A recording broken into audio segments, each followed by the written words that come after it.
रहेंगे तो कटेंगे। जिन्होंने आज तक समाज को बांट के समाज में नफरत फैला करके उनसे और क्या उम्मीद करोगे।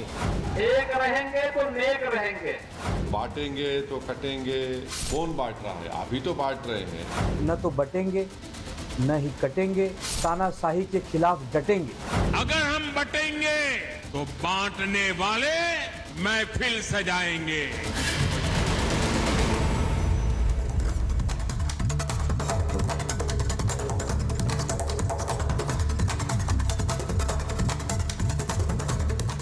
नमस्कार, आपके साथ मैं हूं सुचारुता कुकरेती। आप देख रहे हैं अपना फेवरेट शो महाभारत, और महाभारत में आज बात करेंगे योगी आदित्यनाथ की डिमांड हाई है। योगी आदित्यनाथ ने हरियाणा के चुनाव से बटोगे तो कटोगे का जो बिगुल फूका है, वो अब ऐसा लग रहा है सीधे सीधे तीर बनकर महाराष्ट्र में लगने वाला है। ये जो आप तस्वीर देख रहे हैं, बटोगे तो कटोगे का तीर योगी आदित्यनाथ मार रहे हैं, और ये तीर चलकर जा रहा है, लग रहा है महाराष्ट्र में, क्योंकि महाराष्ट्र में भी अलग अलग जातियां हैं। वहां ओबीसी वोटर है, वहां मराठा वोटर है, वहां ब्राह्मण वोटर है, लेकिन ये सब क्या एक साथ योगी और मोदी के साथ खड़े हो जाएंगे, देवेंद्र फडणवीस और शिंदे के साथ खड़े हो जाएंगे। लेकिन सवाल ये है, क्या मुस्लिम वोटर उद्धव ठाकरे को वोट देगा? क्या वो कांग्रेस और उद्धव ठाकरे वाली शिवसेना के साथ खड़ा होगा? सवाल यह है।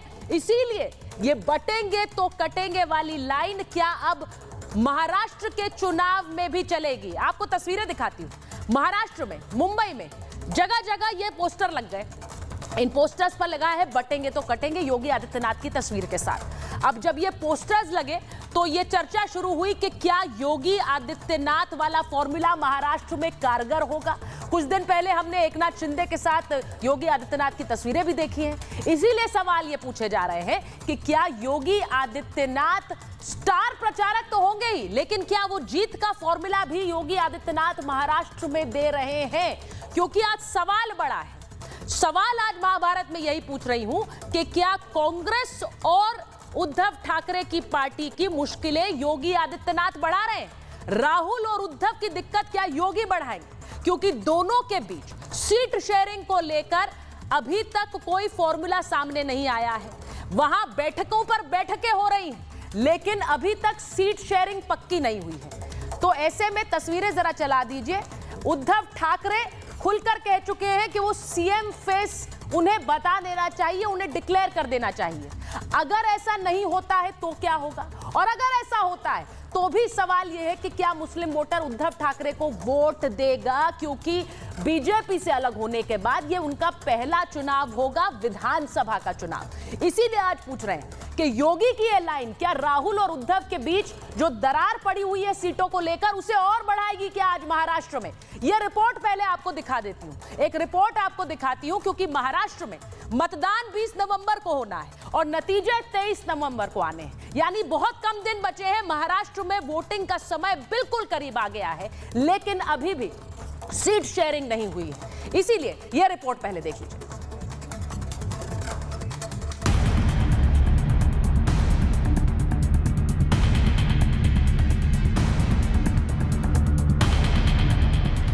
महाराष्ट्र का किला, योगी सक्सेस फॉर्मूला। डिमांड में योगी, जीत होगी पक्की। बटेंगे तो कटेंगे, एक रहेंगे तो नेक रहेंगे। महाराष्ट्र में चुनाव नजदीक आते ही राजनीतिक गतिविधियां तेज हो गई हैं। मुंबई में जगह जगह यूपी के सीएम योगी आदित्यनाथ के पोस्टर लगाए गए हैं। इन बैनर्स की खास बात यह है कि योगी की तस्वीर के साथ साफ लिखा हुआ है, बटेंगे तो कटेंगे। एक रहेंगे तो नेक रहेंगे, सुरक्षित रहेंगे। ये तस्वीरें देख रहे हैं किस तरह से पोस्टर लगाया गया है।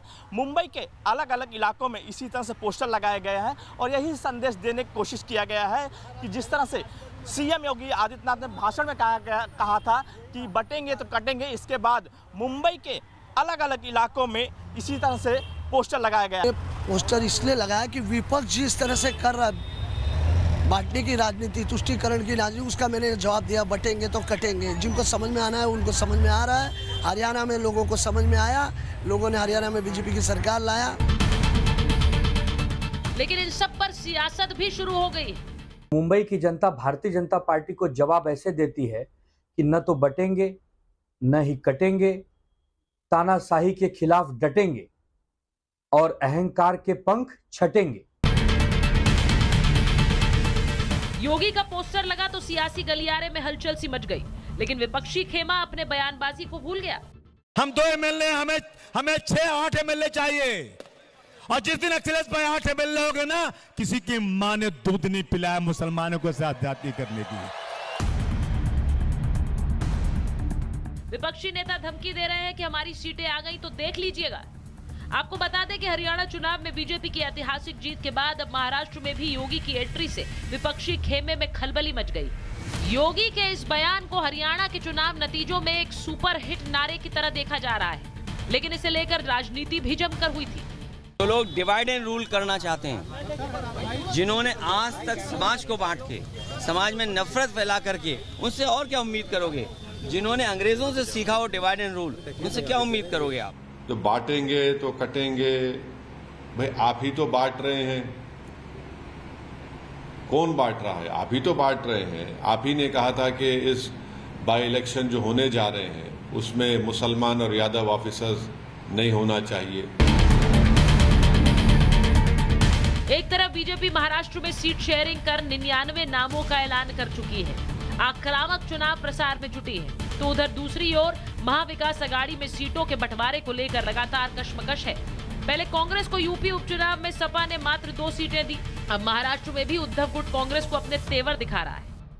कांग्रेस का हाईकमान दिल्ली में बैठता है, उनके निर्णय दिल्ली में होते हैं, हाईकमान दिल्ली में, उनको बार बार दिल्ली में जाना पड़ता है, उसमें अभी हम क्या बोल सकते हैं।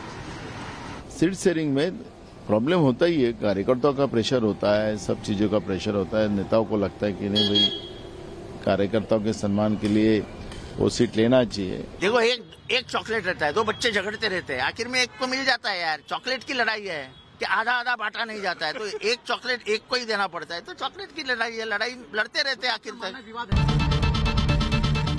महाविकास अघाड़ी में सीट बंटवारे को लेकर बीजेपी अब चुटकी ले रही है। आज की तारीख में जो कांग्रेस पार्टी जिस भी गठबंधन को लीड करेगी, उस गठबंधन में पेंच भी रहेगा और खुड़पैच भी रहेगा, क्योंकि कांग्रेस की जो है वो डीएनए ही नहीं है। कांग्रेस का जो है वो सोच ही नहीं है कि वो जो गठबंधन के लोग हैं उन गठबंधन के साथियों को साथ लेकर चल सके। कांग्रेस पार्टी और तथाकथित उनके सहयोगी दल हैं, उनमें सहयोग कम और लड़ाई ज़्यादा दिखती है। एक सत्ता की लड़ाई है, सीटों की लड़ाई है, एक दूसरे पे कई चीज़ें कही जाती हैं। महाराष्ट्र में लगातार दिख रहा है कई दिनों से, झारखंड में भी दिखता है, नाराज़गी होती है, हमने लोकसभा में भी देखा, उनसे पहले चुनावों में भी देखा। ऐसे में कांग्रेस के लिए मुश्किलें बढ़ती नजर आ रही, और अब मुंबई की सड़कों पर बाबा के पोस्टर लगना कांग्रेस ही नहीं बल्कि महाविकास अघाड़ी के लिए क्या सिरदर्द बन गया है? क्या योगी का ये नारा हरियाणा के बाद महाराष्ट्र में भी हिट होगा? Bureau report, Republic Bharat.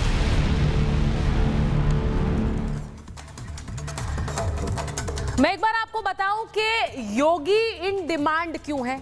Maharashtra में क्या योगी का ये दांव चलेगा? क्योंकि महाराष्ट्र में योगी की लगातार रैलियां कराने की बात कही जा रही है। वहां पर जगह जगह योगी आदित्यनाथ के पोस्टर लगा दिए गए हैं, उनमें लिखा हुआ है कि बटेंगे तो कटेंगे। अब ये वाला दांव क्या महाराष्ट्र में चलने वाला है? क्योंकि वहां पर कहा जा रहा है, कई लोगों ने तो सीधे संपर्क किया है योगी आदित्यनाथ से कि वो उनके लिए आकर प्रचार करें, उनके लिए आकर रैलियां करें। योगी आदित्यनाथ क्या स्टार प्रचारक तो है ही, लेकिन क्या चुनावी रणनीति भी अब उनको देखकर उनके बयान के हिसाब से महाराष्ट्र में तय की जा रही है? मैं एक बार बड़ी खबर आपको बता देती हूं। बड़ी खबर यह है कि महाराष्ट्र विधानसभा चुनाव पर जो खबर हमारे पास आ रही है कि बीजेपी और शिवसेना में सीटों को लेकर ऐसा लग रहा है कि एक सेटलमेंट हो गया है। सूत्रों के हवाले से जो खबर आ रही है, बीजेपी महाराष्ट्र में 288 सीटों में से तकरीबन 156 पर लड़ सकती है। और वहीं आपको बताएं कि शिवसेना के लिए भी अब ये सीट सेटलमेंट जरूरी है, क्योंकि 157 सीटों पर बीजेपी लड़ सकती है चुनाव, ये कहा जा रहा है सूत्रों के हवाले से। और एकनाथ शिंदे यानी कि शिवसेना 78 सीटों पर चुनाव लड़ सकती है, यह भी कहा जा रहा है। यानी सीटों का सेटलमेंट वहां पर होता नजर आ रहा है। लेकिन दूसरी बैठक महाविकास आघाड़ी की हो रही है, वहां पर सीटों का क्या तालमेल है?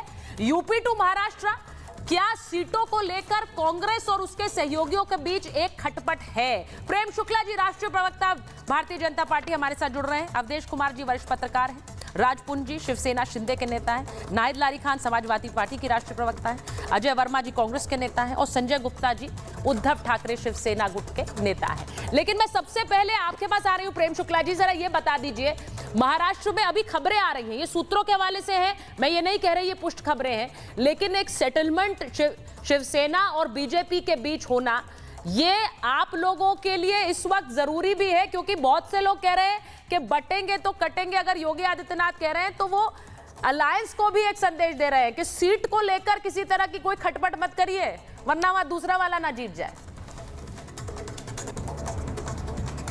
सुचरिता जी, कोई खटपट थी ही नहीं। भारतीय जनता पार्टी हमेशा से शिवसेना के साथ भारतीय जनता पार्टी का विधानसभा चुनाव में गठबंधन 1990 से है, 90, 95, 99, 2004, 9, 14 में हमारा गठबंधन टूटा तो 19 में फिर हो गया और 24 में हो रहा है। कभी हमारे दोनों के बीच में कोई सीटों के बंटवारे को लेकर खटपट नहीं हुई। एक बार खटपट हुई, हमारा गठबंधन अलग हुआ और शिवसेना ने ध्यान देखा कि भारतीय जनता पार्टी की सीटों की संख्या, जो भारतीय जनता पार्टी कम सीटों पर लड़ती थी, लेकिन जब अलग लड़ी तो भारतीय जनता पार्टी को सीटों की संख्या, जनता ने जो जनादेश दिया वो शिवसेना को दिया 63 सीटें, भारतीय जनता पार्टी को दिया 124 सीटें। तो साफ साफ जनादेश जनता ने दे दिया कि भारतीय जनता पार्टी की शक्ति 3 दशकों में सतत बढ़ती चली गई। इस समय भी भारतीय जनता पार्टी, और मैं आपकी जानकारी के लिए बता दूं सुचरिता जी, वहाँ वर्ल्ड ट्रेड सेंटर में भारतीय जनता पार्टी का मीडिया सेंटर है, उस मीडिया सेंटर का उद्घाटन सप्ताह 10 दिन पहले हो गया और वहाँ जो है तीनों दलों के चुनाव चिन्ह साथ लगाए गए हैं। सीटों के बंटवारे की आधिकारिक घोषणा के कई दिन पहले से ही भारतीय जनता पार्टी के मीडिया सेंटर में तीनों दलों का चुनाव चिन्ह लगाया जाना इस बात का संकेत और प्रमाण है कि तीनों दलों के बीच गठबंधन सौहार्दपूर्ण ढंग से संपन्न होने की स्थिति में है। किसी भी बात को लेकर किसी के मन में किसी खटास की दूर दूर तक कोई संभावना नहीं है। दूसरी तरफ शिवसेना उद्धव बाला साहब ठाकरे की पार्टी और एनसीपी शरद पवार और कांग्रेस राहुल गांधी, इन तीनों के बीच में लगातार एक दूसरे के खिलाफ बयान आ रहे हैं और वो बयान बता रहे हैं कि तीनों की स्थिति ठीक नहीं। श्रीमान संजय राउत ने जो नाना पटोले के लिए शब्दों का प्रयोग किया, नाना पटोले ने जिन शब्दों का प्रयोग श्रीमान संजय राउत के लिए किया, जिस तरह से श्रीमान शरद पवार जो है अपनी पार्टी के 3 मुख्यमंत्री पद के प्रत्याशी अब तक घोषित कर चुके हैं। पहले उन्होंने कहा सुप्रिया सुले मुख्यमंत्री होने लायक हैं, उन्होंने कहा रोहित पवार मुख्यमंत्री होने लायक हैं, उन्होंने कहा जयंत पाटिल मुख्यमंत्री होने लायक हैं। श्रीमान संजय राउत और श्रीमती प्रियंका चतुर्वेदी जो शिवसेना के आधिकारिक प्रवक्ता हैं, इन्होंने कहा कि उद्धव ठाकरे ही मुख्यमंत्री होने लायक हैं और कांग्रेस के तमाम नेता कह चुके हैं कि मुख्यमंत्री कांग्रेस का ही होना चाहिए। मैं ये सवाल तो दूसरे खेमे के हैं प्रेम शुक्ला जी, मैं आपसे एक 10 सेकंड में एक 15 सेकंड और देंगी तो एक 15 सेकंड और देंगी तो मैं और आपको स्पष्ट कर देता हूँ। बोलिए। देखिए, भारतीय जनता पार्टी लोकसभा चुनाव में भी सबसे अधिक सीटों पर लड़ी थी, विधानसभा चुनाव में भी सर्वाधिक सीटों पर भारतीय जनता पार्टी का लड़ना सुनिश्चित है। और उसके बाद जो है आप सामने वाले खेमे में देखिए, शिवसेना 21 सीटों पर चुनाव लड़ी थी लोकसभा में, कांग्रेस 17 सीटों पर लड़ी थी और एनसीपी 10 सीटों पर लड़ी थी। ठीक है। अभी तक तय नहीं कर पाए हैं कि सबसे अधिक सीटों पर शिवसेना लड़ेगी या कांग्रेस लड़ेगी। तो आप साफ तौर पर दिखाई देता है इस तरफ गठबंधन। प्रेम शुक्ला जी, देखिए आप तो सीएम की बात कर रहे हैं, लेकिन वहां पर बहुत से बीजेपी के नेता कह रहे हैं देवेंद्र फडणवीस को सीएम बनना चाहिए और खुलकर कह रहे हैं। अब एकनाथ शिंदे के नेतृत्व में आप लोग चुनाव लड़ रहे हैं, लेकिन सीएम क्या देवेंद्र फडणवीस होंगे? ये वाला सवाल तो मैं आपसे भी पूछ सकती हूँ, लेकिन उस पर मैं आऊंगी क्योंकि अभी मैं जरा एक बार मैं अपने दल के, लेकिन आधिकारिक स्टैंड किसी ने नहीं दिया है। अब सर आधिकारिक स्टैंड क्या होता है? जब नेता अपने मन की बात बता रहे हैं, अब वो आधिकारिक है अनाधिकारिक है, पार्टी उससे किनारा कर लेती है, लेकिन मंशा तो क्लियर हो जाती है। अब मैं एक बार मैं जरा भारतीय जनता पार्टी, मैं एक बार नाहिद जी के पास जा रही हूँ। नाहिद जी, ये जो बटोगे तो कटोगे वाला पोस्टर लग रहा है योगी आदित्यनाथ का महाराष्ट्र में, अब ये क्या संकेत देने की कोशिश है? यूपी में भी, हरियाणा में कह रहे हैं बटोगे तो कटोगे वाला संदेश चला गया, यूपी के उपचुनावों में भी इसका इस्तेमाल हो रहा है, और अब कह रहे हैं महाराष्ट्र में भी ये चलेगा। आपको क्या लग रहा है? नहीं, देखिए, अगर आप इस बात की बात करें बटोगे तो कटोगे, तो मैं एक बात आपके संज्ञान में लाना चाहती हूँ कि माननीय सुप्रीम कोर्ट के आदेश पर राम मंदिर का निर्माण हुआ और माननीय सुप्रीम कोर्ट ने हुक्म दिया केंद्र सरकार को कि राम मंदिर निर्माण के लिए ट्रस्ट गठन करें। अब ट्रस्ट का गठन करना था तो बीजेपी के बड़े नेताओं ने ट्रस्ट गठन किया। उसमें जो भारत के मूलवासी हैं और केवल भारत के मूलवासी, पिछड़े दलित आदिवासी जिनकी आबादी 72% है, उनका प्रतिनिधित्व उनको काट दिया उसमें, और इसमें सारे जो 6% वाले उनको इसमें सदस्य बना दिया। मिश्रा जी सहित सब सदस्य बन गए 6% वाले, और जो मूलवासी थे उनको काट दिया। तो ये कटेंगे की पराकाष्ठा था और बटेंगे की ये पराकाष्ठा हुई कि सब 6% वालों को उस ट्रस्ट में नामित कर दिया, पीडीए को एकदम काट दिया। तो ये काटने के पराकाष्ठा और बांटने के पराकाष्ठा जनमानस ने देख ली। इसी पराकाष्ठा को, बांटने और काटने के पराकाष्ठा को देखकर तो 2024 का लोकसभा चुनाव में भाजपा उत्तर प्रदेश में हाफ हो गई। समाजवादी पार्टी सबसे बड़ी पार्टी बन गई उत्तर प्रदेश की, और हमारा सहयोगी दल कांग्रेस 6 गुना बढ़ गया, और वहीं भाजपा का सहयोगी दल तो पूर्णतः साफ हो गया, भाजपा हाफ हो गई। अब आप देखिएगा ये जो उपचुनाव भी होने वाले उत्तर प्रदेश में, हालांकि 10 सीटों पे उपचुनाव होने थे, लेकिन पीडीए से थर्रा कर अब 9 सीटों पर जो उपचुनाव हो रहे हैं, हाँ। इसमें भी आप देखिएगा कि समाजवादी पार्टी और इंडिया गठबंधन 9 की 9 सीटों पर जीतेगा। बीजेपी तो इतना थर्राई हुई है और इतना घबराई हुई है कि ये डुगडुगी लेकर इनके बड़े नेता बजा रहे हैं कि कोई उम्मीदवार मिल जाए इन सीटों पर चुनाव लड़ने के लिए। लेकिन बीजेपी के नेता हाथ जोड़ रहे कि नहीं बाबा, हम बुरी तरह से हारेंगे, हम नहीं लड़ेंगे इन सीटों पर चुनाव। आपको मैं बता दूं, सबसे ज्यादा अंतर से करहल में चुनाव हारेंगे, फिर मिल्कीपुर में चुनाव हारेंगे, उसके बाद तीसरे नंबर पे कटेहरी पे चुनाव हारेंगे, चौथे नंबर पर कुंदरकी में ये चुनाव हारेंगे, फिर नहीं तो नाहिद जी आप ये कह रही हैं कि यूपी के उपचुनाव भी हार रहे हैं, ये महाराष्ट्र भी हार रहे हैं, ये यूपी के उपचुनाव भी हार रहे हैं, ये महाराष्ट्र भी हार रहे हैं, और ये शायद झारखंड भी हार रहे हैं। मैं एक चीज पूछूंगी, नहीं ये तो चलिए हार रहे हैं, लेकिन सीटों के बंटवारे को लेकर तो आपके महाराष्ट्र के अध्यक्ष खुद कह रहे हैं कि हमें कम से कम 8 विधायक बनाने, वो खुलकर कह चुके हैं, हमसे कोई पूछ ही नहीं रहा है, छोटे दलों से कोई बात ही नहीं कर रहा है। तो आप लोगों ने टिट फॉर टैट किया, आपने यूपी में उन्हें नहीं पूछा, आपने कहा 2 सीटें दे रहे हैं, लेनी है तो लो वरना चलते बनो, यही वाला हो रहा है साहब। और यही चीज महाराष्ट्र में क्या कांग्रेस वर्सेस उद्धव ठाकरे भी हो रही है? अभी सीटों के बंटवारे को लेकर कोई ऐलान नहीं हुआ है, मैं इसीलिए पूछ रही हूं। संजय जी मैं आपके पास आऊं उससे पहले एक तस्वीर दिखाना चाहती हूं, अवधेश जी भी जुड़ गए हैं, कि महाराष्ट्र में हो क्या रहा है। क्या महाराष्ट्र में सीटों को लेकर एक गुत्था इस वक्त मची है, क्योंकि कहा यह जा रहा है कि आज ऐलान हो जाएगा सीटों का, लेकिन क्या होगा? क्या सीटों का ऐलान आज हो जाएगा? सवाल ये पूछ रही हूं। क्या आज महाविकास आघाड़ी में सीट बंटवारा होने वाला है? क्योंकि कांग्रेस और उद्धव में एक तनातनी दिख रही है। उस सीट बंटवारे को एक ग्रिड जरा हटाइए। एमवीए में सीट बंटवारा अभी फाइनल नहीं है, और लोकसभा के नतीजों से यह विवाद बढ़ा है। क्यों बढ़ा है? क्योंकि कांग्रेस ने 13 सीटें वहां पर जीती। अब उससे क्या हुआ? उससे उद्धव ठाकरे की पार्टी को उसमें 9 सीटें मिली। अब कांग्रेस को ज्यादा सीटें मिल गई, इसलिए मोल भाव ज्यादा कर रही है अब कांग्रेस पार्टी। उन्हें लग रहा है लोकसभा में हमें ज्यादा सीटें मिली तो हम ज्यादा सीटों पर लड़ेंगे। कई सीटों पर दोनों के बीच टकराव है, और इसे लेकर 2019 में कांग्रेस जो सबसे जूनियर पार्टी थी, आज उन्हें लग रहा है कि वो सबसे सीनियर पार्टी हो गई और वो ज्यादा सीटों पर चुनाव लड़ेंगे। उद्धव ठाकरे तो सीएम फेस बनना चाहते हैं, लेकिन उस बीच उद्धव और नाना पटोले में भी एक नोकझोंक की खबर आई। संजय राउत और नाना पटोले में नोकझोंक की खबर आई। अब मैं इसी पर आ रही हूं। एक बार जरा संजय जी को स्क्रीन पर लीजिए और अवधेश जी को लीजिए। संजय जी जरा ये बताइए कि उद्धव ठाकरे सीएम फेस बनना चाहते हैं, उन्होंने खुद अपनी मंशा जाहिर कर दी, लेकिन अभी तो उन्हें सीटें भी नहीं दे रहे कांग्रेस पार्टी। आज हो जाएगा ऐलान? देखिए, हमारी बातचीत को लड़ाई ना समझा जाए। अगर हम अपनी सीट शेयरिंग पे फार्मूले पे बात कर रहे हैं तो इस तरह की सीट शेयरिंग के फार्मूले की बात तो बीजेपी से भी रहती थी। और बीजेपी से भी तो इस तरह की नोकझोंक चलती थी कि क्या कौन सी सीट रहेगी, कैसे रहेगी। मतलब उस समय तो इन्हें बातचीत नजर आती थी, आज इन्हें ये लड़ाई नजर आती है। अगर कांग्रेस ने ज़्यादा सीटें जीती इस बार महाराष्ट्र में तो हमारा समर्थन था, जिसकी वजह से कांग्रेस को सीटें आई। और हमारा तो मुख्यमंत्री हमारी पार्टी का ही रहेगा, यही तो हमारा मेन हमारा पॉइंट था बीजेपी से गठबंधन से अलग होने के लिए। बीजेपी से गठबंधन अगर अलग हुआ तो सरकार तो हमारी बनी रही थी, सिर्फ चीफ मिनिस्टर की तो बात तो थी, क्योंकि बाला साहब का ये सपना था कि चीफ मिनिस्टर हमारा एक शिव सैनिक रहेगा, हमारी पार्टी से रहेगा।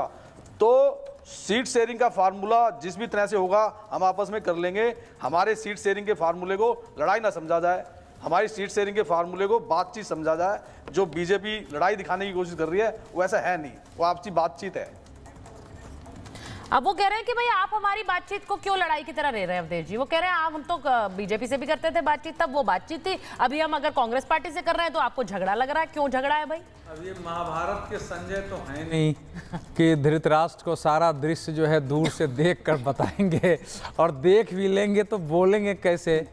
देखिए ये तो थोड़ा उल्टी गंगा बह रही है। असल में शिवसेना कांग्रेस को ज़्यादा दबा रही है। कांग्रेस की समस्या ये हो गई है कि जब आप किसी भी सामान्य सफलता को बहुत बड़ा बना के एक महाप्रचार कर देंगे और उसके बाद छोटा झटका लगेगा तो आप स्वयं इतने नीचे गिर जाते हैं कि साहस के साथ अपनी बात भी नहीं रख पाते हैं। तो 99 सीटों को जो राहुल गांधी ने बना दिया जैसे हम चुनाव जीत गए हैं। नरेंद्र मोदी का 240 वो तो खत्म हो गई बीजेपी, वो तो नरेंद्र मोदी का कॉन्फिडेंस डोल गया है। अब वहां जो हरियाणा में जो था कि एकदम जीतना ही है, और उसमें जो भारतीय जनता पार्टी तीसरी बार सरकार बन गई, उसके बाद आप सीट तो छोड़ दीजिए, उसके बाद जिन पार्टियों को उनके साथ चुनाव लड़ना है उनने क्या क्या बयान दिए हैं कांग्रेस को लेकर, इसके ध्यान रखिए। अब इस समय क्या है कि शरद पवार जी वहां स्वयं तो मौन धारण किए हुए हैं, और जो कुछ वो चाहते हैं वो संजय राउत के माध्यम से बुलवाते रहते हैं, और फिर बीच में हम बीच बचाव करें। तो इस समय शरद पवार जी की और उद्धव ठाकरे की एक ही नीति है कि कांग्रेस पर इतना दबाव बनाओ कि वो आगे न रहे, ज्यादा से ज्यादा उससे सीट कम करवाओ, अपनी सीटें ज्यादा से ज्यादा बढ़ाओ। ये एक रणनीति चल रही है। अगर आपके लक्ष्य बड़े होते हैं कि हम कोई बड़े लक्ष्य के लिए काम करते हैं तो वहां आदमी अपने स्वार्थ को थोड़ा कम करता है। लेकिन जब आपका स्वार्थ ही है कि हमको तो बस केवल बीजेपी के खिलाफ इकट्ठा हुए हैं, उसमें अपनी ताकत बढ़ानी है, तो आपके अंदर यही स्थिति पैदा होती है। देखिए ये नहीं है कि महायुति में सीटों को लेकर सुन लीजिए, महाराष्ट्र के लिए सही से काम करना भी है। सुनिए ना भाई, मैं बता भी दूंगा कहाँ लड़ाई चल रही है, सुन लीजिए। नहीं अच्छा एक बात बताओ, अब शिवसेना के हो ना विदर्भ में कितनी सीटें मांग रहे हैं आप? उद्धव जी तो विदर्भ में कितनी सीटें मांग रहे हैं भाई? सुचरिता इनसे पूछो विदर्भ में कितनी सीटें मांग रहे हैं? विदर्भ में बता दीजिए जरा। बता दो विदर्भ में कितनी मांग रहे हैं आप? अरे भाई विदर्भ की सीटें बताइए, कितनी मांग रहे हैं विदर्भ में आप? तो आपको अब मैं बता दूंगा, भी सीटें मांगे, हमारी आपसी बातचीत है। वो नहीं आपसी नहीं बातचीत है, सब क्लियर है। आपको आप जरा बता दो, आप उसको लड़ाई में क्यों ले रहे हो आप? अरे भाई कोई लड़ाई नहीं है, कोई लड़ाई नहीं है। सीएम अगर कांग्रेस का भी बनाना चाहे तो कोई लड़ाई नहीं है। मैंने लड़ाई शब्द का प्रयोग किया नहीं है, आपके शब्द हैं। मैंने तो केवल इतना कहा है कि शाइलॉक की तरह ज्यादा से ज्यादा कांग्रेस के शरीर की जो है सीटें उससे निकाल लो, ये नीति है। देखिए मेरा कहना है अभी कि बीजेपी अब देखिए, मैं एक बार वापस आ रही हूँ क्योंकि अखिलेश यादव ने रिएक्ट कर दिया है योगी आदित्यनाथ के इस नारे पर और योगी इन महाराष्ट्र पर। बटेंगे तो कटेंगे नारे पर अखिलेश यादव ने बयान दिया है, और वो कह रहे हैं कि एक लैब में तैयार हुआ नारा था, उन्हें किसी ने ये बुलवाया, और वो कह रहे हैं कि योगी से अच्छा ये कौन बोल सकता था। उन्होंने कहा कि उनकी तो छवि भी ऐसी है, तो एक लैब में तैयार किया, उनसे बुलवा दिया। लेकिन वो ये भी कह रहे हैं कि ये वाला नारा पीडीए के लिए है, तो आप लोग सब बटिएगा मत, आप लोग सब एकजुट होकर चलिए। सुनिए जरा क्या कह रहे हैं। ये किसी लैब में तैयार हुआ नारा है, ये किसी लैब में तैयार हुआ नारा था, उन्हें किसी से बुलवाना था। तो उत्तर प्रदेश के मुख्यमंत्री से बेहतर कौन बोलता? उनकी छवि भी वैसी ही है। अगर वो कह रहे हैं कि बटो नहीं कटो नहीं। अब जो अखिलेश प्रेम शुक्ला जी जरा इस पर रिएक्ट कर दीजिए। वो कह रहे हैं कि हमारे लिए है नारा, पूरी बाइट वो उसमें कह रहे हैं हमारे लिए है, वो कह रहे हैं पीडीए को नहीं बंटना है, इनको बाहर का रास्ता दिखाना है, ये कह रहे हैं अखिलेश जी। लैब में पला हुआ नेता ऐसे ही बात करेगा। गोद में पैदा हुआ नेता, जो जन्म से चांदी का चम्मच लेके पैदा हुआ नेता है, जो पिता की माइक छीन कर नेता बन गया और पार्टी कब्जा कर ली है, वो इसी तरह की बातें करता है। आप मुझे बता दीजिए ना, पीडीए है ठीक है, मुझे बता दीजिए कोई गैर यादव समाजवादी पार्टी का उत्तर प्रदेश का मुख्यमंत्री हो सकता है क्या? कोई गैर यादव समाजवादी पार्टी का राष्ट्रीय अध्यक्ष हो सकता है क्या? बता दे मुझे। नाहिद लारी जी बता के जाए आज। नाहिद जी ये बता देना कि कोई गैर यादव, कोई गैर यादव समाज को अपमानित कर रहे हैं। लगी चिल्लाने, नफरत के लगी चिल्लाने। नफरत कोई गैर यादव मुझे बता दीजिए बन सकता है क्या? बस बहाना चाहिए। दीजिए, नफरत आप में है गैर यादवों के प्रति। कोई निषाद समाज का, केवट समाज का, पाल समाज का, कोई भी निषाद समाज का, मल्लाह समाज का, काछी समाज का, कोयरी समाज का, कोई बन सकता है क्या? चलिए, कोई मुस्लिम पसमानदा बन सकता है क्या? कोई सैयद बन सकता है क्या? मुझे बताइए जरा। नाहिद जी, कोई राष्ट्रीय अध्यक्ष बन सकता है समाजवादी पार्टी का? नाहिद जी, अब ये देखिए क्या ये खलबली है समाजवादी पार्टी के बीच? नाहिद जी, बटेंगे तो कटेंगे के नारा योगी आदित्यनाथ का है, लेकिन उस पर बोल रहे हैं अखिलेश यादव। पीडीए का बुर्का फट गया खट करके, उस पर बोल रहे हैं अखिलेश यादव। नाहिद जी, ये नारा योगी आदित्यनाथ का है, लेकिन क्या ये खलबली दिखा रहा है कि क्या इंडिया गठबंधन के कैंप में एक खलबली है इस नारे को लेकर? नाहिद जी। नहीं, बीजेपी दरअसल पीडीए से थर्राई हुई है, और जो नारा दे रहे हैं ना, ये दरअसल 6% वालों को नारा दे रहे, क्योंकि इनको मालूम है कि 94% पीडीए तो अब इनके साथ है नहीं। 72% जिनकी आबादी पिछड़े दलित आदिवासी, उन्होंने नकार दिया बीजेपी को, और 94% पीडीए तो बीजेपी को नकार चुकी है। अब 6% वालों से कह रहे हैं अरे भाई तुम लोग मत बटना, तुम लोग कम से कम साथ रहना। कोई साथ नहीं रहेगा, ये दंगा करने वाली पार्टी थोड़ी गिरोह अब तो सिद्ध हो गया। बीजेपी के बहराइच के विधायक ने बताया कि बीजेपी के गुंडों ने, महागुंडों ने बहराइच में दंगा किया और एफआईआर कराया। मैं अभी इनको लुक्खों की पार्टी कह दूंगा, बहुत बुरा लग जाएगा।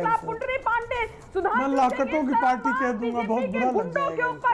इनसे कहिए आप शब्द ना बकें, थोड़ी मर्यादा में रहें, थोड़ी मर्यादा में रहे माता जी। इस तरह से जो अभद्र शब्दों को प्रयोग नहीं करते। थोड़ा रक्तचाप अपना डाउन अच्छा देखिए ठीक है भाई, हम तो चुनावों की बात कर रहे हैं, हम चुनावों की बात कर रहे हैं। यहाँ पर ये जो बयान होते हैं ये व्यक्तिगत हो जाते हैं। हम चुनावों की बात कर रहे हैं भाई, बनारस में बटेंगे तो कटेंगे की बात कर रहे हैं। अखिलेश यादव वर्सेस योगी आदित्यनाथ की बात कर रहे हैं, लेकिन वहाँ अच्छा सुनिए नाहिद जी, अखिलेश यादव और समाजवादी पार्टी तो महाराष्ट्र के लिए भी कह रही है कि हमें सीटें नहीं मिल रही है वहाँ।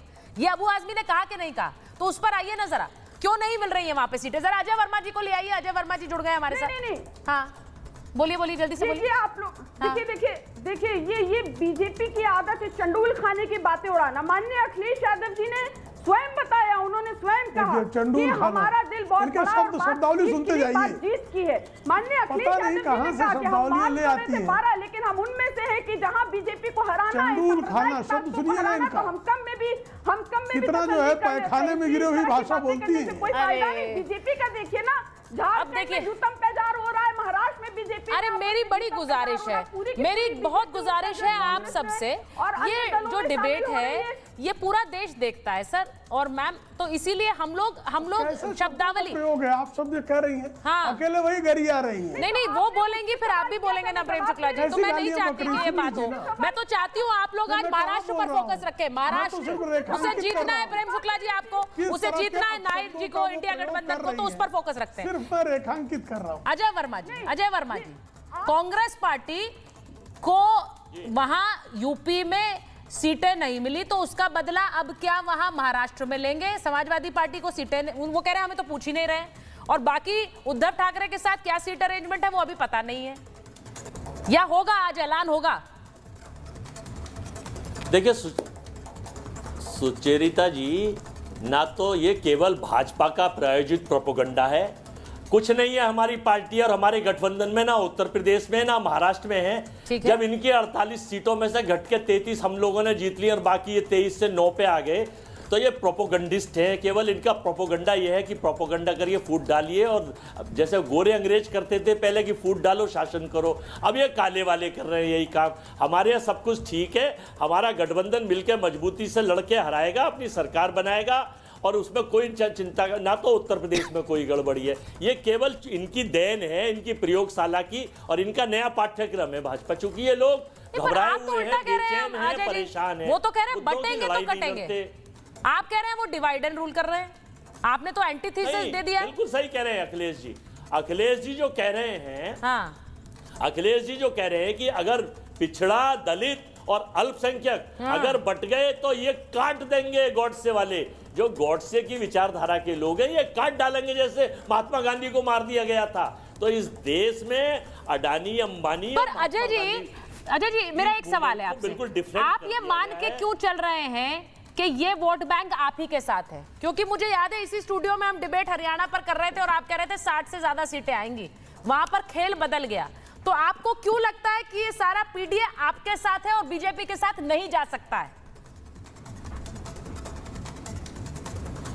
देखिए सुचेरिता जी, हमारे साथ देश का वो मजलूम वोटर, वो ओबीसी के लोग, वो पिछड़े लोग, जो अनाज 5 किलो मिलके जिनको वादा नौकरी का किया गया था, वो 100 करोड़ लोग हमारे साथ हैं। हमें उम्मीद ही नहीं वरन पूर्ण विश्वास है। और लोकसभा में भी कुछ चीजें बदली थी और बाकी विधानसभा में बदल जाएंगी, इसमें कोई शंका या सयस इसलिए नहीं है क्योंकि भाजपा तो अब की बार 400 पार वो नारा नहीं देने का इनका कोई नारा नहीं है। ये केवल अपना गोल सेट करने की रणनीति बनाते हैं। और ये जो नारा है बटेंगे कटेंगे, ये सही कह रहे हैं अखिलेश जी के पीडीपी के लिए ही है कि अगर आप बट गए तो ये काट देंगे। तो हम चाहते हैं भारतवर्ष में शांति की व्यवस्था रहे, ये गांधी जी का देश है, यहाँ शांति की रहे। हमारे राहुल गांधी जी ने हमारे नेता में शांति की व्यवस्था करी गई थी, पूरे देश में संदेश दिया था।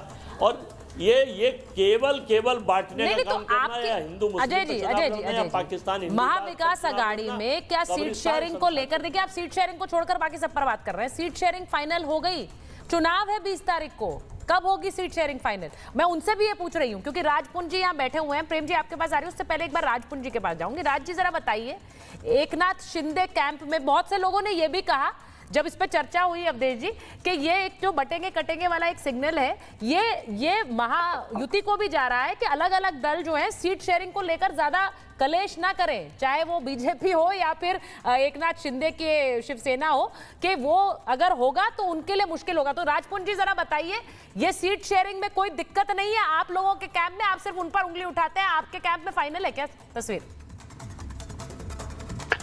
बिल्कुल, देखिए जो हमारे सुसारिता जी, जो हमारे ऊपर डिसीजन लिया जाएगा बिल्कुल उसको हम यही चाहते हैं कि उस डिसीजन का पालन करेंगे हम सब मिलकर, महायुति के जितने भी हम संघ दल हैं। और दूसरी बात यह है कि हमने माननीय प्रधानमंत्री जी के चेहरे के ऊपर इलेक्शन लड़ा था 2019 में, और आज भी हम उसी चेहरे के ऊपर इलेक्शन लड़ने जा रहे हैं। और हमारे आपस में कोई मतभेद नहीं है। जिस प्रकार से यहाँ जंग छिड़ी हुई है, यहाँ आप देख रहे हैं तीनों कभी इधर करते हैं कभी विदर्भ के ऊपर, इनकी आज तक कोई सहमति नहीं बन पाई है। और मैं ये बताना चाहता हूं कि हमारे काम बोलेंगे, हमें कोई जरूरत नहीं है, आवश्यकता नहीं है इनके साथ ज्यादा इनसे बात करने की, इनसे कोई ऐसा विचार विमर्श करने की भी कि ये विचार विमर्श हमसे करें। या जिस प्रकार से आज ये एलिगेशन लगा रहे हैं बैठ के जगह, उस एलिगेशन का भी हम कोई जवाब नहीं निर्धारित कर सकते, ना दे सकते हैं। दूसरी बात, आज हमारे ज्यादातर सीटों के ऊपर बिल्कुल सहमति बन चुकी है, जो जिस प्रकार से अभी आपने पीछे बताया, अभी पूर्व में अभी इसी डिबेट में आपने बोला है, लगभग उसी के आसपास ही है। मैं बताना नहीं चाहता चेहरे पर नहीं लड़े थे, जो क्लियर हो इस बात पे मैं आपसे पूछना चाहता हूँ। क्या पूछ रहे हैं आप संजय जी? क्या फिर से पूछिए। 2014 का इलेक्शन, 2019 का इलेक्शन हम बाला साहब के चेहरे पर नहीं लड़े? आप कह रहे हैं कि हम मोदी जी के चेहरे पर, बाला साहब की विरासत को तो वो अपनी मानते हैं संजय जी। क्या नहीं। अच्छा, एक इंटरेस्टिंग बात है क्योंकि हम बटोगे तो कटोगे की बात कर रहे हैं, मैं एक चीज पूछना चाह रही हूँ। क्या सवाल सीधा है? संजय जी सुनिए जरा, संजय जी सुनिए, नाहिद जी सुनिए, प्रेम जी सुनिए, मेरा सवाल एक सीधा है, क्या बटोगे तो कटोगे कहकर जो अलग अलग जातियों में बटा वोटर है वो अगर बीजेपी खेमे में जाता है, क्या मुस्लिम वोटर उद्धव ठाकरे के लिए वोट करेगा? मैं इसको समझना चाह रही हूं। प्रेम शुक्ला जी, मैं जानती हूं कि आप लोग बहुत बारीकी से देखते हैं इस चीज को। क्या इस विधानसभा चुनाव में जो मुस्लिम वोटर है वो उद्धव ठाकरे के साथ जाएगा? मैं आ रही हूं संजय। प्रेम जी, पहले देखिए 1990, 95, 99, 4, 9, 14, 19 इतने इलेक्शन से मुसलमानों ने कभी शिवसेना को वोट नहीं दिया। पर अब वो कांग्रेस के साथ है। 2024 के चुनाव में ऐसा पाया गया कि शिवसेना उद्धव बाला साहब ठाकरे की पार्टी को मुसलमानों ने भर भर कर वोट दिया। कारण क्या था? तो ये कांग्रेस के लोगों का कहना है, चूंकि उन्होंने कांग्रेस के साथ गठबंधन किया और उन्होंने जो है हिंदुत्व से तिलांजलि दे दी, इस कारण उनको वोट मिला है। और आप मुंबई की सीटों को देखेंगी तो जो मुस्लिम बहुल इलाके हैं वहीं से उनको बढ़त मिली है। जो मराठी भाषी और हिंदू बहुल इलाके हैं वहां शिवसेना यूबीटी को बुरी तरह से जो है शिकस्त मिली है। तो ये तो सबके सामने प्रमाण है कि जो मुस्लिम बहुल बूथ हैं उन बूथों पर शिवसेना को वोट मिला है। और कांग्रेस का कहना है कि ये वोट कांग्रेस के नाते मिला है। इसी कारण जो 21 सीटों पर शिवसेना लड़ी थी, जबकि राहुल गांधी प्रधानमंत्री पद के प्रत्याशी थे, तो अधिक सीटों पर तो राहुल गांधी की पार्टी यानी कांग्रेस को लड़ना चाहिए था, लेकिन लड़ी शिवसेना थी। चूंकि कांग्रेस को जो है कम सीटें लड़ने के बावजूद विधानसभा वाइज अगर उसको देखेंगे तो 63 विधानसभा सेगमेंट्स में कांग्रेस आगे है और 54 में जो है शिवसेना यूबीटी आगे है। तो कम सीटें लड़कर भी कांग्रेस को अधिक सीटें मिलने के कारण कांग्रेस ने जो है इस बार अपनी सीटों को बढ़ाने का फैसला किया है। यही झगड़ा है इनका। उसके बूते लोकसभा के नतीजों के बूते वो ज्यादा सीटें मांग रही है, लेकिन जहां जो शिवसेना का वोट है वो ट्रांसफर नहीं हुआ है। संजय जी ये आप लोगों के लिए मुश्किल हो सकती है, क्योंकि लोकसभा सीटों के आधार पर वो कह रहे हैं हमें ज्यादा सीटें चाहिए। अब ज्यादा सीटें चाहिए, लेकिन वो आपने सुना प्रेम जी ने क्या कहा है? उनका आकलन ये है कि वो मुस्लिम वोट आप लोगों को ट्रांसफर नहीं हुआ है। हाँ देखिए प्रेम शुक्ला जी ने मुस्लिम वोट ही ट्रांसफर हुआ, ये हिंदू नहीं कर पाए। और योगी जी ने किस एंगल में कहा है ये आपको मैं बता देता हूं। योगी जी ने किस एंगल में कहा है कि बटोगे तो कटोगे। योगी जी ने ये इस एंगल में कहा है कि जिस तरह से जेपी नड्डा जी ने जो बयान दिया कि आज हमें आरएसएस की जरूरत नहीं है, जिस तरह से योगी जी को साइडलाइन करने की कोशिश की गई, जिस तरह से आज अपनी पार्टी के नितिन गडकरी जी को भी साइडलाइन करने की कोशिश की गई, ये बटोगे तो कटेंगे उनका एंगल इस तरफ है। ये हमारी तरफ लेके जाते हैं या जातियों पे लेके जाते हैं या धर्म पे लेके जाते हैं। ये दूसरे ये बिल्कुल यही एंगल है कि बटोगे तो कटोगे। जिस तरह से इन्होंने परवीन तोगड़िया जी को खत्म किया, जिस तरह से डिंपल यादव का सबसे बड़ी पॉलिटिकल पार्टी फिर मैं डिंपल जी की बात शिवसेना को खत्म करने की कोशिश की, जिस तरह से आज अपनी पार्टी के नेताओं को खत्म करने की कोशिश। नहीं, ये बड़ा इंटरेस्टिंग आपने दिया है कि भाई ये सब वो अपने लिए कह रहे हैं कि बटोगे तो कटोगे, तो एक खेमे में आ गए हैं योगी आदित्यनाथ। ऐसा है बटोगे तो कटोगे का जो उन्होंने उड़ा दिया है वो बिल्कुल स्पष्ट है। पहले बांग्लादेश के संदर्भ से उन्होंने शुरू किया था कि अगर बटे नहीं होते, देश नहीं बढ़ता, तो आज जो हिंदू वहाँ कट रहे, हिंसा हो रही है, पाकिस्तान में कट रहे हैं, नहीं कटते। तो इसीलिए इस देश में जिस ढंग से, अरे सुनिए, पहले यही भाषा संजय जी की भी थी, इस देश में पिछले कुछ दिनों में जिस ढंग से इस्लामिक कट्टरता सामने आई है, हिंदुओं के जो उत्सवों पर हमले हो रहे हैं, प्रतिमा विसर्जन पर हमले हो रहे हैं, और वो पूरे देश में एक ट्रेंड है और भयानक हमले हो रहे हैं, हिंसा हो रही है जगह जगह। आपको सिर तन से कोई अगर कुछ बोला है तो उसके लिए कानून है, कानून में एफआईआर हो जाती है, फिर भी 10-10 हजार लोग कह रहे हैं कि सिर तन से जुदा करने हम निकल चले हैं, गर्दन उसका काट देंगे। तो ये जो परिस्थिति समूचे देश में बनी है, तो उसके संदर्भ में योगी जी का एक व्यापक बयान है। तीसरा सुनिए, उन्होंने ये भी कहा है कि जो ये देश है, जो इसका हिंदुत्व है, उसके समानांतर जो विरोधी हैं, अगर आप बटके उनके पक्ष में चले गए तो कल ये आपके ही विरुद्ध हो जाएगा।